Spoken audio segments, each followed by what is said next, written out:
રાષ્ટ્રપતિ દ્રૌપદી મુર્મુ ગાંધીનગર ખાતે national forensic science યુનિવર્સિટીના 3જા દીક્ષાંત સમારંભમાં રહ્યા ઉપસ્થિત. રાષ્ટ્રપતિએ કહ્યું, સુશાસનના ક્ષેત્રમાં એનએફએસયુના વિદ્યાર્થીઓનું યોગદાન રહેશે મહત્વનું. તો પોલીસ, ફોરેન્સિક અને જ્યુડિશિયરી ત્રણેય ન્યાય પ્રણાલીનું અભિન્ન અંગ હોવાનું જણાવતા મુખ્યમંત્રી ભૂપેન્દ્ર પટેલ.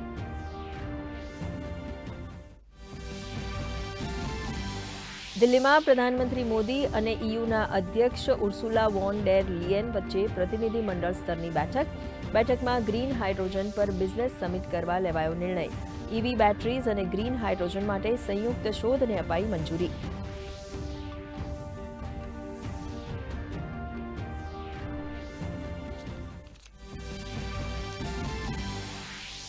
ઉત્તરાખંડના ચમોલીમાં મોટી દુર્ઘટના. બદ્રીનાથ ધામમાં માણા ગામ પાસે ગ્લેશિયર ફાટતા 57 મજૂરો બરફ નીચે દટાયા. 10 મજૂરોને સુરક્ષિત બહાર કઢાયા. રાહત અને બચાવ કામગીરી ચાલુ.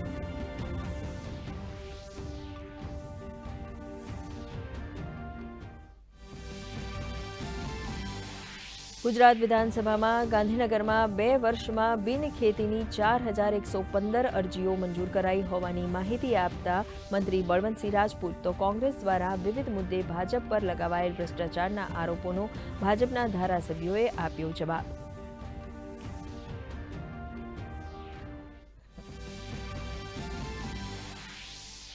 અંબાજીના અમીરગઢ પાસે બસ અને બોલેરો વચ્ચે અકસ્માત. અમદાવાદથી રાજસ્થાન જતી બસને નડ્યો અકસ્માત. 5 લોકોના મૃત્યુ. પોલીસની ટીમ ઘટના સ્થળે.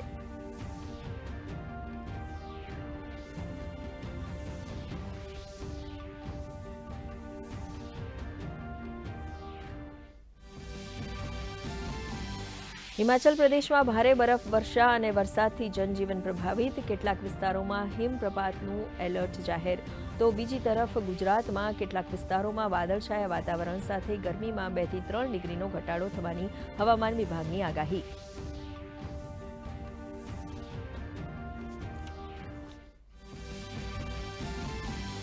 અને સપ્તાહના અંતિમ દિવસે ભારતીય શેર બજારમાં કડાકો. બીએસસીનો સેન્સેક્સ 1427 પોઈન્ટ ઘટીને 73,186ની સપાટીએ, તો નિફ્ટી 431 પોઈન્ટ ઘટીને 22,100 નજીક બંધ. રોકાણકારોના 4 લાખ કરોડ રૂપિયાનું ધોવાણ. સોના ચાંદીના ભાવમાં ઘટાડો. તો અમેરિકામાં બોન્ડ યીલ્ડ ઉચકાતા રૂપિયામાં ધોવાણ.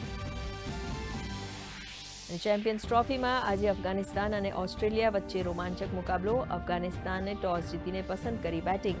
મેચ જીતનાર ટીમ પહોંચશે સેમીફાઇનલમાં.